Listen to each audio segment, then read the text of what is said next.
We're here this morning to announce the results of a lengthy multi-agency investigation into the illegal distribution of cocaine, opioids, and other drugs in the greater Hanover area of York County.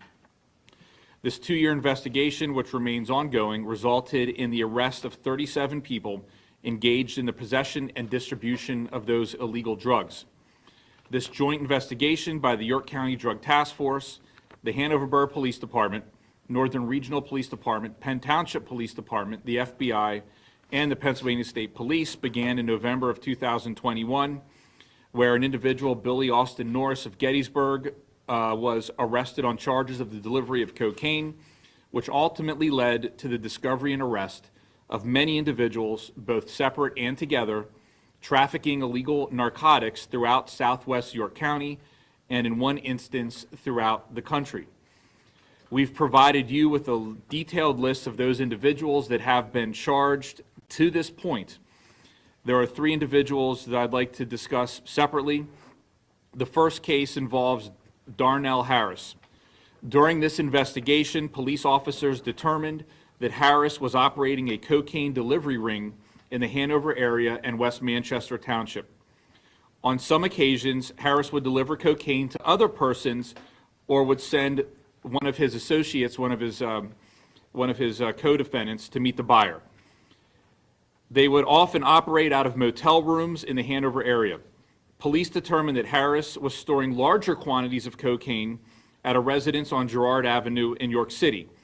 Harris would often travel between his former residence in West Manchester Township, one of the other individuals in York City, and motels in the Hanover area to facilitate the cocaine distribution operation.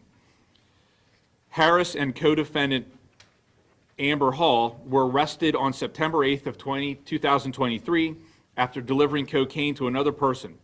This activity led to a search of a motel room in the Hanover area where amounts of crack cocaine were seized. Later that same day, investigators searched Wendy Hake's residence, another co-defendant, in the 700 block of Girard Avenue in York City. This location was determined to be a stash house. Police located amounts of crack cocaine, which Harris had stored in hopes of insulating his activities from police. While out on bail on the above drug distribution charges, Hall became involved in a robbery in Penn Township in April of 2023. She was charged with conspiracy to commit robbery, criminal use of a communications facility, and conspiracy to commit simple assault by Penn Township police detectives. Then in September 2023, again while released on bail, Penn Township police detectives developed information that Harris and Hall continued their drug distribution activities. A series of crack cocaine purchases were made from them. On September 5th of 2023, after making a cocaine sale, both were taken into custody by Hanover Borough Police. A subsequent search of the residence in the 600 block of Carlisle Street was conducted. Harris and Hall had used this residence to conduct cocaine transactions. Approximately $12,000 in cash was seized, which was attributed to drug sales. Both Harris and Hall were charged with additional counts of drug distribution and conspiracy. Another individual by the name of Deshaun Williams. This was in Hanover, Pennsylvania, also known as Trife, and Terrell Lee Smith from Shippensburg. Those individuals were charged with 1 count of possession with the intent to deliver cocaine and 1 count of criminal conspiracy after police officers made several cocaine purchases at a residence at 2 Stewart Avenue in Penn Township. On February 24th, 2023, investigators served a search warrant at that residence. Seized at that time was cocaine, 1 handgun, and $22,000 in cash. Additionally, Williams was charged with a firearms offense. Williams and Smith have since been indicted by the United States Attorney's Office for the Middle District of Pennsylvania for cocaine trafficking offenses. And we thank our partners here from the FBI who've worked diligently with us to ensure that individuals such as Williams and Smith are held accountable and indicted in federal court. A third individual by the name of Irock Shane Bunch. In April of 2023, York County probation officers visited Bunch at his residence in Manchester Township. At that time, they observed marijuana and contacted Northern York County Regional Police. Officers then searched the home and located 7 pounds of marijuana and 1,400 tablets appearing to be Xanax, but were later determined to be bromazolam, a non-scheduled designer drug. Information developed through this investigation led detectives to a garage in the 500 block of Baltimore Street in Hanover. It was determined that an associate of Bunch's was taking orders for fentanyl pills on the dark web. Orders were arriving from all over the United States. The associate would provide the orders to Bunch, who would in turn process the orders in that garage in Hanover. After counting the pills and packaging, Bunch would then place the package in the U.S. mail for shipment and delivery all throughout the United States. In addition to the substances described above, 6,320 fentanyl pills were seized, 9 additional pounds of marijuana, 8 ounces of mushrooms, and $21,000 in cash. Through the course of that investigation, it was determined by police that an additional approximately 50,000 fentanyl pills were shipped out of that garage in Hanover throughout the entirety of the United States. He also retained fentanyl that was sold throughout the entirety of York County as well. I want to take a moment to thank the hard work and dedication of all of law enforcement all throughout York County and our federal partners. What you see standing here before you today are the leaders in a collaborative effort to make our community safer, to hold drug dealers accountable, and to remove this poison from our streets that is tearing families apart and causing death throughout the entirety of our community. I want to remind everyone that last year in York County, we had 129 fentanyl deaths in York County. And so far this year, through September 21, we've had 84. The impact of dealing drugs of this nature is very, very real. I know as time goes on, sometimes we get used to hearing the numbers, and it becomes almost commonplace, but it needs to be remembered that these are children, teenagers, family members, people's brothers, sisters, husbands, and wives who ultimately lose their lives as a result of drug dealing, in particular, the scourge of fentanyl that is throughout Pennsylvania and this nation. I want to again thank everyone up here for your hard work and dedication to the citizens, not just in your specific jurisdictions, but overall in York County. They have to work together collaboratively to achieve a common good for everyone, and that's what they're doing. I want to also state, for those out there that are currently suffering in the throes of addiction and are looking for help, we would ask you to go to the website for the York and Adams Drug and Alcohol Commission.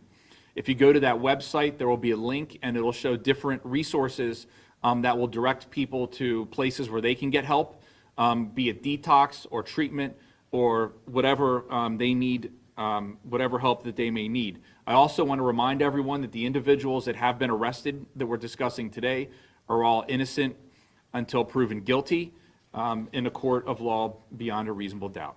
So that's the end of my statement. If we can answer questions, we certainly will. And I want to see, does anyone have anything? You want to wait until questions? Okay. Ed.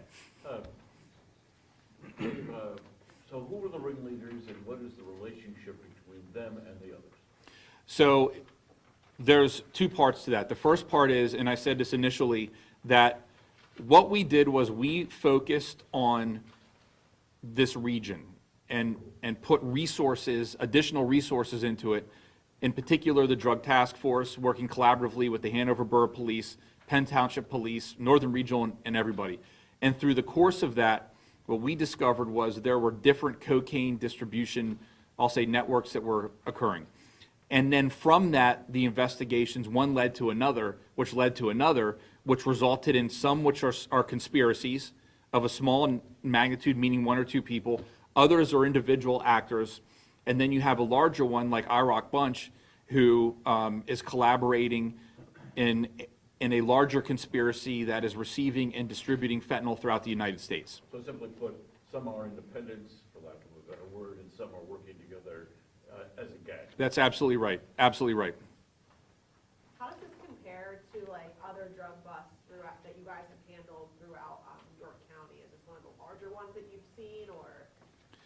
Well, so a couple of points I want to make. The first is when you look at them individually, like each one individually, okay, some of them are smaller with regard to weight, but they're still crack cocaine, fentanyl, things that kill people every day. Okay, so to start with, we want to keep that in mind as we're walking through this.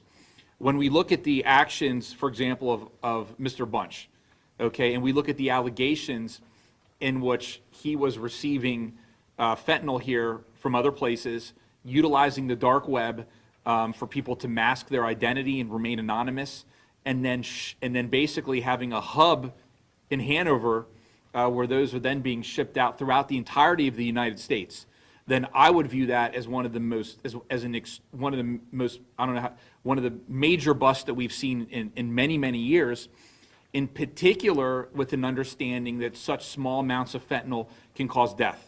And so when you look at the fact that he shipped over 50,000 pills across the United States, I mean, and you look in particular at the amount of deaths that that could cause, I mean, not only is this a big bust with regard to that quantity, but it's a huge bust with regard to the impact on public safety by removing that logistics network from the system. Thank you. Yep. Anything else? Yeah, I've got a couple of other questions. So how many of these individuals are currently incarcerated? How many of them are out or awaiting trial? How many, I mean, you began the investigation 2 years Sure. ago. Yep. So, you know, I mean, are most of these people still on the street? Well, I think what we can do, you and I can separately, we can go through each one if you want to and identify that. What I can say right now is many of these individuals are in prison. There are likely some that are currently on the street on bail, but I don't want to misstate the specificity of that. So you and I separately can go through that, and I'll get that information for you. So if you were to characterize, and I know this is a tough question, but if you were to talk about the total load of drugs and paraphernalia, but specifically drugs and particularly cocaine, what type of dent has this made in the York County drug trade? I would say that it's made, I mean, it without question has had an impact. I'll say it's had a material impact on the drug trade, in particular in the southwest part of the county. So we're looking at the Hanover Borough, Penn Township, like this whole area. We wanted to make sure that we had an impact on the drugs that are flowing through this area. One of the things I said in the beginning of this was that we sort of hit the pause button here because this is an ongoing investigation. And so there's a lot more that we can't go into today, and I think individuals in the community that are hearing this have to, I mean, they need to really take a look at themselves and decide what path they want to take. Do they want to be up here on one of these boards, or do they want to stop doing what they're doing and make it some different choices in life? Was there any evidence throughout this investigation that specified that some of the victims included near schools or included children or young adults, teenagers? The victims. Not that we, okay, so the initial activities, meaning like where the search warrant was, places of that nature, I mean, the reality is there's kids everywhere. I mean, and so. Were these folks selling drugs to kids? So we don't know specifically with these cases, but the reality, Ed, is that when you have this high of a quantity, in particular with fentanyl pills, I mean, the way that the fentanyl distributions work, it's not like a clean science, meaning like people get it, they sell it to the next person, they sell it to the next person. And at the same time, when you talk about fentanyl, there's no quality control with the manufacturing of these pills. And so these are things that, you know, each one could be different. They could have different weights and sizes. So the takeaway very simply is that law enforcement removed from the community a tremendous threat to public safety by this investigation, period. And just a couple of summary questions. So the majority of these folks were in Hanover? Yes. Yes. I'll say the greater area of Hanover, yes. Okay. And are they big-time or small-time dealers? How would you characterize them? I mean, I think that when you look at, I mean, first of all, in my opinion, anyone that's dealing crack cocaine to me is a major dealer because, or anyone dealing fentanyl is a major dealer. And I say that specifically because of the impact that even a little bit too much fentanyl could cause a death. So anyone that's dealing fentanyl to me is a big dealer to start with. But when you look at Mr. Bunch and you look at the amount that, I mean, that clearly is a major dealer. So I looked at all the pictures and what was written underneath, and the majority says cocaine. So what does that say about the abuse with cocaine in society today? I mean, Right. What does this indicate to you? I mean, what it indicates to me is that, you know, there is a tremendous demand that still exists for all different types of narcotics. And I think that, unfortunately, when we have a demand that high, you know, suppliers are going to find a way to get it to them. I mean, the fact that we're still seeing crack cocaine on a regular basis like this is certainly something that is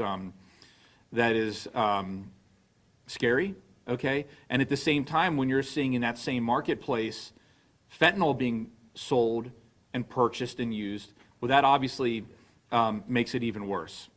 And was fentanyl involved with all of these folks? It was not involved with all of them, but it was not involved with all of them. Some of them were purely cocaine, crack cocaine. Yeah. Are you concerned that some of these folks who are now out on bail are back out on the streets doing the same thing? Yes, absolutely. Can you talk about how challenging it is for law enforcement? Obviously, the dark web, all of these tools that these drug dealers have nowadays to make this so easy to get drugs from one side of the country to the other. How hard is it for you guys to keep up with that? Obviously, you have tools at your disposal too, but. Sure. Chief, do you want to talk about that? I think relying on, again, Can you come to the podium, please? Thank you.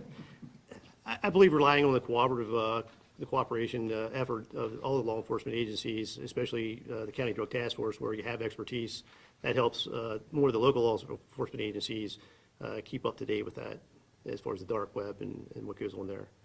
So to that aspect, yeah, it's tough for the smaller agencies to stay on top of the changing trends day in and day out. Can you give the public some sort of idea of just how rapidly this is evolving, I mean, nowadays, as far as being able to sell drugs and deal them? Being able to deal drugs is, you know, as far as I've been for 27 years here, it's been a problem. I think the dark web adds, you know, a new context to it, and does make it difficult on trying to track where it's going to, where it's coming from. Chief, what do you think about the vast majority of these folks doing this stuff in your town, particularly this Bunch guy? I mean, how does this make you feel as the law enforcement chief here? Well, we realize there is a problem, and we're not going to tolerate it, and we're going to continue to work to, you know, attempt to bring it under control. You know, obviously, with these investigations, the drug trade has no boundaries, and so, you know, I think it's a good example of good cooperative police work with these, you know, our agencies, the other agencies represented up here, to continue to tackle this problem. Chief, what do you think about what was going on in the 500 block of Baltimore Street? Orders being taken from all over the U.S. It's very serious, and it affects more than just here in Hanover Borough. It's, again, it affects outside of the borough, and again, it shows that the drug trade has no boundaries. Can you, I mean, I'm sure you have intimate knowledge of every one of these cases. You know, I'm sure you can, I mean, these are just the criminals, but I'm sure you are very well familiar with the victims. Tell us about how this has impacted life in Hanover. Well, I mean, you know, we do investigate, you know, overdose deaths by drugs, and you know, so, you know, imagine how, you know, the families feel, those victims that die because of a drug overdose, fentanyl, you know, whatever it is. It has a serious impact, you know, life-changing impact, long-lasting impact on families of those victims. have you seen a surge in drug-related deaths in Hanover in light of the activities of these individuals? I think we've seen an ebb and, Overdoses? I think we've seen an ebb and flow. I think the last year or two, in the borough at least, we've seen a slight decrease, but one death is too many deaths. And, you know, so we can't stop, you know, our efforts. We have to keep going. Great job, Chief. Thank you. All right, thank you, everyone, for attending the press conference today. We appreciate it. And again, I want to thank all of law enforcement, not just those working or standing behind me, but all of their officers that are on the streets every day. Please remember that there are police officers that do this in a clandestine manner, and they're not here today, but they're working every day to keep us safe and happy and healthy, and they put their lives on the line to do this job. And so I just wanted to take a minute to make sure that we thank them as well. Thank you, everybody, for being here. And that's it.